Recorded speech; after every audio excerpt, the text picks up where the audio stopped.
When the NFL released that they were going to move to a 18-week schedule, 17-game season, I thought it was a little bit overkill. I didn't think it was necessary. But let me tell you, if every week 18 is going to be like the week 18 we just saw, bring it on. I'm ready for it from here on in, baby. Let's go. What a week of football. It had upsets. It had crazy coaching decisions. And the main event of it all was the Sunday nighter division rivalry between the Chargers and the Raiders going into the game. The Steelers earlier in the day win the game against the Ravens in overtime, followed by the Colts doing the unthinkable and losing to the Jacksonville Jaguars, which opened the door for the Steelers. All they needed to do was hope that the Sunday nighter didn't end up in a tie, and lo and behold, we got drama like we had never thought or we never would have expected. So let's talk about that game first. Guys, what were you thinking? Let's say with 2 minutes left, when you see Justin Herbert like a surgeon just throwing darts all over the field. Oh, 4th and 10, no problem, dart. Oh, 4th and 10 again, no problem. Another one. The kid's incredible. Despite them not making it, I'm a huge Justin Herbert fan. I'm so impressed by him. This was the first time that I can actually take wrestling and football and kind of overlap them, because this was one of those times where you think everybody talks about how wrestling's predetermined. This could be one of those things where this is like a wrestling match. They know who's going to win. They're going to tie. This was a handshake in the back of the back curtain before they came out. Hey, Rob. 94 Royal Rumble, I kept thinking. A Luger Hart. Justin Herbert's feet hit the floor first. Joe, did you not feel a little like 2004 Italy Scandinavia thing going on at one point? It brought total glimpses of that. Oh, for sure. It didn't feel like that at first, right? You got the Raiders who had total control of the game. I didn't feel that way until overtime. Like at the start of overtime, I'm just like, both the teams they're just going to run the ball, protect the football. You don't need to take any chances. And it played out exactly like that until, thank you, the coach of I almost said San Diego. I almost did it. Brandon Staley, that's his name, right? Yep. Thank you so much. You are the MVP of the Steelers season because you called the timeout. He was asked about it after the game, why he called the timeout. He said he didn't like the personnel he had out there. He knew they were going to run it. And he fixed the personnel, and they ended up getting a first down anyway, so it didn't matter. And I had no problem with that. I saw him taking a lot of heat. The timeout, there was only like 3 seconds left on the play clock. Everything was in the Raiders' hands. He needed to set up the perfect run defense there. Just the Chargers, struggled to stop the run. They didn't execute. Yeah. I thought the biggest mistake, and Chris Collinsworth was right, to touch on Frank's point. He said, if this was a movie, I wouldn't have believed it because it was just so outrageous. You had to see it in sports to believe it. But I thought that going into overtime, I thought it was going to be run the ball, milk the clock, and, let's try and kick field goals, and that was going to be it. Oakland's going up and down the field like they're the 2015 Broncos. I was blown away. And then the Chargers get the ball with 7 minutes left, and their only thought should be, let's just milk the clock and eventually try to score. We're not going to get the ball back anyway, which they didn't. I thought it was poor coaching on both sides. The Raiders obviously came out on top. I really wanted to see them get stopped there because I wanted to see if they were going to try a 60, 55-yard field goal because there's risk. I mean, the longer the field goal, the lower you got to kick, the more chance of it getting blocked. I was so and when they got the first down, I'm like, maybe they still take a knee, but I guess it makes sense that you'd rather play. They're telling Cincinnati we'd rather play you than Kansas City because they could have just sat on the ball and had both teams make the playoffs. And that was the thing that I kept going to when my hope was waning.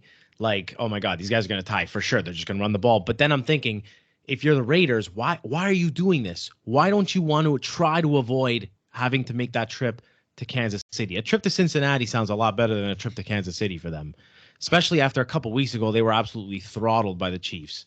So that was what kept me going. And, the Chargers basically opened the door for them to win that game. And what was interesting, I thought also, was that I'm cheering for the Raiders most of the game because they have the lead. Not that I wanted the Raiders to win particularly. It was just whoever had the lead, that's who I was going to cheer for. And then the Chargers tie it, and then the Raiders get the ball first, so I'm cheering for the Raiders again. And then the Chargers get the ball. I'm like, yeah, go and score, baby. Chargers all the way. And it's just this raw flip-flop of emotions, a cocktail of emotions, I'll say it. And literally that last 30 seconds, I was upstairs watching the game on my bed, and I got up and I'm like watching it from my standing up. I was so into it. So it just great drama throughout the day. And Frankie, I also want to thank your Colts because they also opened the door. We're gonna go there, eh? I really didn't think we were gonna do that, but We don't have to do it for long, but just there's nothing. Okay, there's nothing to say. It was a letdown. It was you can't ask for anything else but to have your be the creators of your own destiny against the worst team in the NFL, and you blow it. And this is starting to become one of those things where these trends where you see in hockey where guys just can't win, teams just can't win in certain buildings. The Colts have issues for some odd reason in the Jacksonville Stadium. I don't know what it is, but there's still no excuse. There's a lot of question marks that have to come from that game, coming from Frank Reich, Carson. What do they do with Carson Wentz? There's a lot more questions than answers. So and we were talking about it before. There are teams in the playoffs that really, there are better teams that have not made the playoffs than there are in the playoffs. And Chargers being one, Colts being another.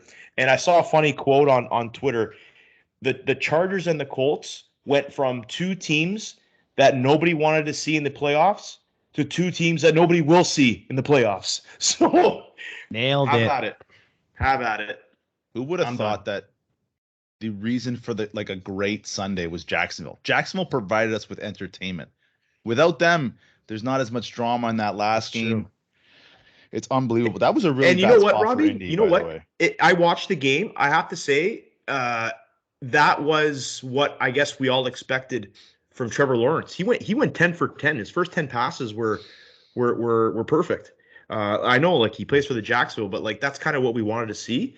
So I guess there's maybe a glimpse of it there, but that's about it. I didn't watch the game, but the NFL is the one sport where it just seems like if it's not going your way, you're not going to fourth and goal, I believe, from the one they didn't get in. They had turnovers. It's just a game. And when the Sharps said they love Jacksonville plus 16.5, that was a bad sign for Indy. But that last drive of the Chargers, I'd love to talk about that. How many 4th and 10s did they have? I can't believe they kept finding themselves. They had 3, 2 were converted, 1 was a penalty. I can't believe that they kept finding themselves in that. And by the third or fourth one, even in overtime, they can't keep converting these. At some point, they're not going to do it, and they did. And that O-line looked terrible. And I don't know how. And will be a good transition. I don't know how the coach of the Miami Dolphins with Tua Tagovailoa wins the same amount of games as Brandon Staley does with Justin Herbert, and one of them is fired, and it's not Brandon Staley. I think that's the biggest shocker of the day. I don't I've heard good things about Staley throughout the year, and he's only been the coach there for, is this his second year? His first year. Or is his first year? You're not going to fire a guy after the first year. Let him learn from his mistakes. First year head coach. Yeah. I don't know. Definitely bringing him back. Look at every other elite quarterback that wasn't injured, because Russell Wilson doesn't count because he missed half the year. Yes. Every other elite quarterback made the playoffs pretty easily, and he's the one that just couldn't make it with what we see as a really good talent. Justin Herbert is a really, really good quarterback. In a quarterback league, to not be able to make the playoffs with a guy like that, and he went for it 4th and 4 on his own 20 with 9 minutes left. Was it 4th and 1? It's just he goes for it too much. I think he just does stuff sometimes.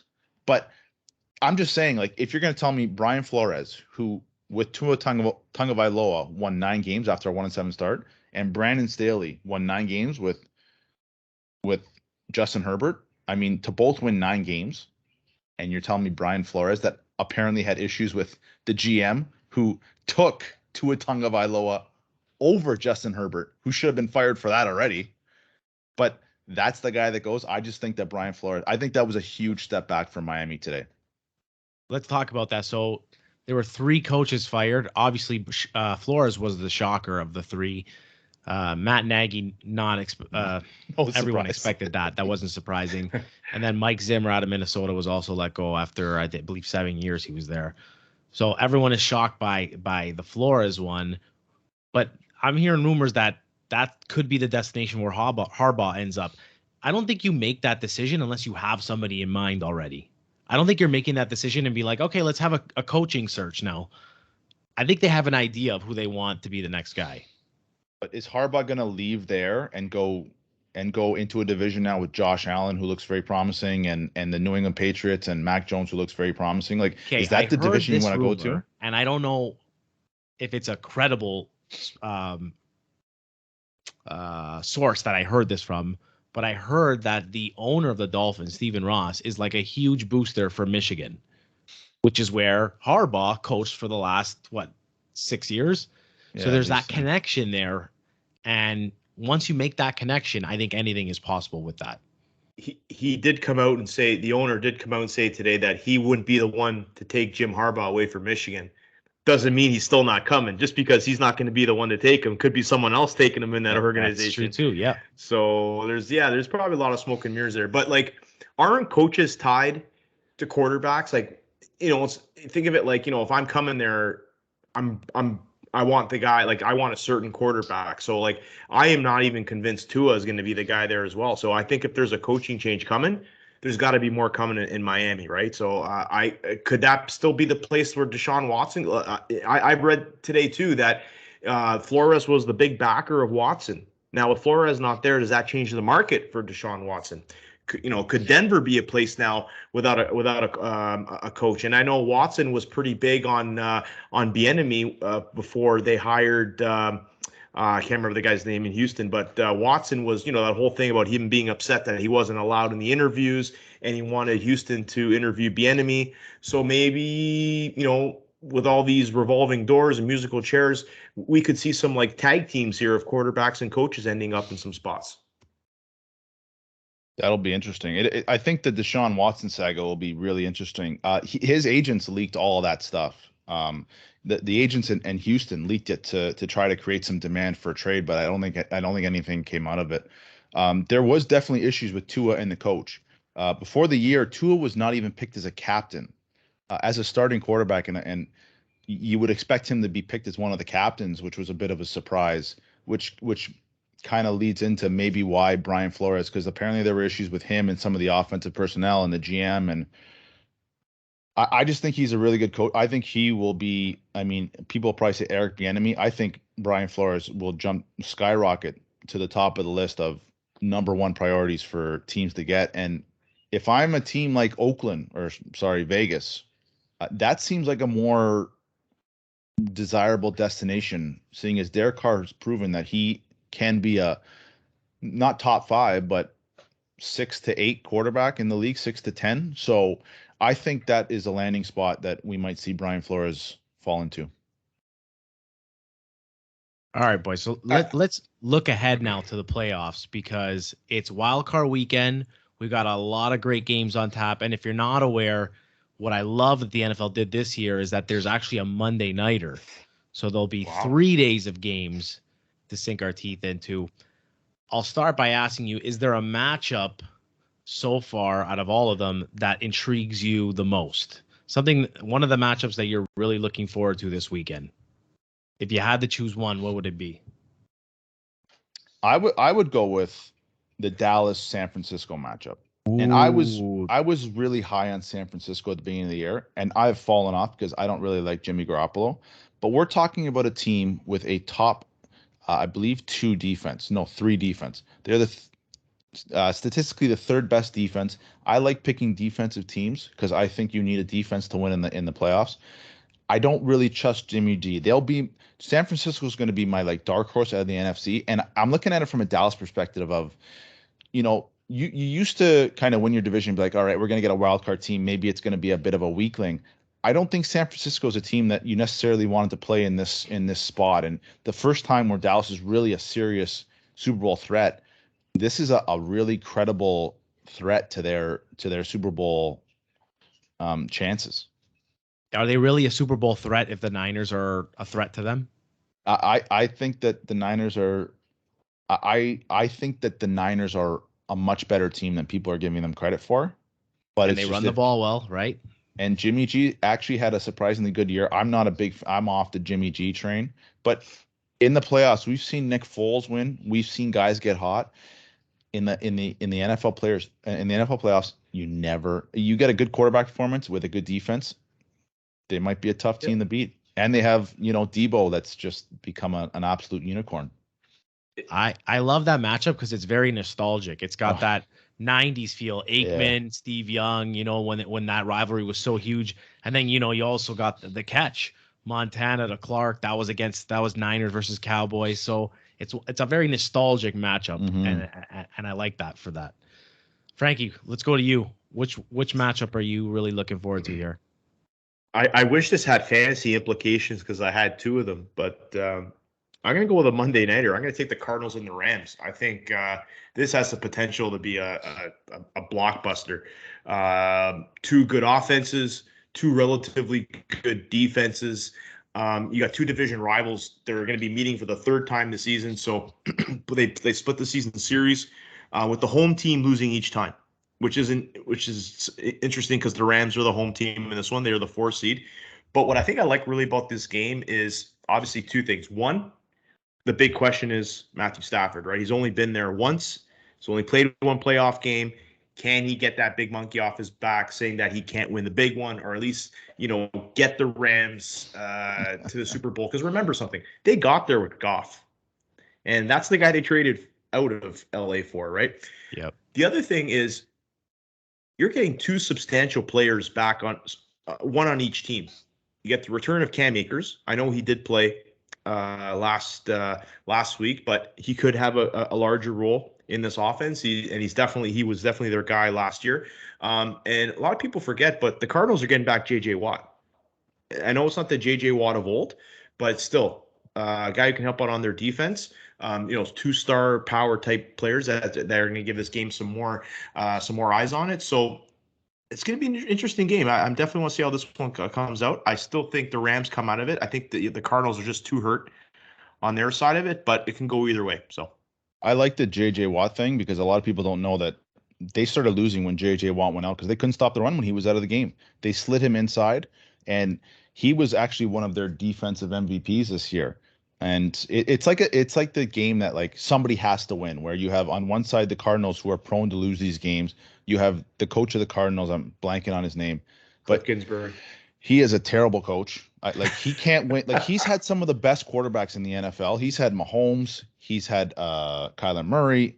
He still has only had one winning season. So and they're getting worse. So it's like someone's got to win. And I've watched Stafford. Man, a lot of people keep telling me how great Stafford is. I didn't think he was that great this year, and he was almost a hindrance at times. Like I know he's got he had the big most potential. picks. Yeah, and that's with a very pretty high good, up there. And that's with a pretty good team.